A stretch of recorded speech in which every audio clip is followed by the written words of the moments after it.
យនៅឆ្ងាយតែបងត្រូវចាប់ឲ្យបានក៏ព្រោះតែអូននឹងឆ្នះទៅបាក់ចិត្តលើកល្យានបងមិនជាលើវាសនាតែហេតុអ្វីដែលពេលបានជួបអូនធ្វើឲ្យបងនេះគិតថាពួកយើងដូចជាគូដែលទេវតាបានចែកគុំឆ្នាំងពេកបើហើយសម្រស់អូនឲ្យបងចាញ់បងក៏ញ៉ោះលេងព្រោះស្រឡាញ់ញ៉ោះលេងព្រោះតែខ្នាញ់នឹងអូនបងចង់ឲ្យគេផ្សេងឆ្ងាយស្រី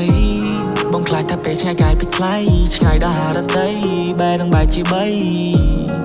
ហើយក៏បងត្រូវសោកទោះបីអូនឆ្នះបន្តិច and that the way she flex ហើយពេលដែលអូននឹងខឹងបែរដូងមក try to fix and that the way you are អូនខុសពីគេទៅលើសម្រស់ហើយថែមទាំងចរិយាមកអូនមួយក្រឡងហើយឲ្យអូនពាក់ធ្លាក់ស្មាអូនសុភាពតែកាចឲ្យបងពិបាកនឹងថាអូនស្អាតជាងគេទាំងអស់នារីនៅឋានកណ្ដាលឬមិនមែនកូនមនុស្សជាកូនទេវតាបងចង់តែនាំអូនចេញពីគេតែត្រៃមកខាងនៃផែនដីដែលមានតែបងនិងមានមេសាស្ត្រនៅកន្លែងដែលគ្មានអ្នកណារកឃើញទេឈ្មោះអញ្ចឹងនៅក្នុងបេះដូងมึงដូចជាពេជ្របងខ្លាចថាលែងមានថ្ងៃរេហើយមានតែថ្ងៃលេចបងខ្លាចថាមានរឿងកើតឡើងធ្វើឲ្យបេះដូងយើងក្រិចបងខ្លាចថាពេលវេលាមើលថែអូនអស់កតាបប្រកិច្ច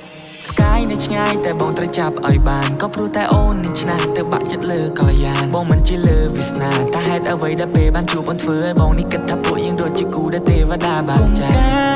គុំឆ្នាំងពេកបើហើយសម្រស់អូនឲ្យបងចាញ់បងក៏ញ៉ោះលេងព្រោះស្រឡាញ់ញ៉ោះលេងព្រោះតែខ្នាញ់នឹងអូនបងចង់ឲ្យគេផ្សេងឆ្ងាយស្រី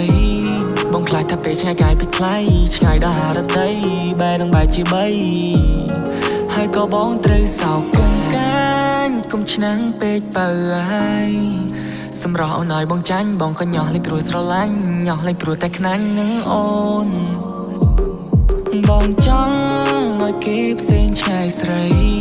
បងខ្លាចថាពេលឆ្ងាយកាយពីថ្លៃឆ្ងាយដល់ហារតីបែរនឹងបែរជាបី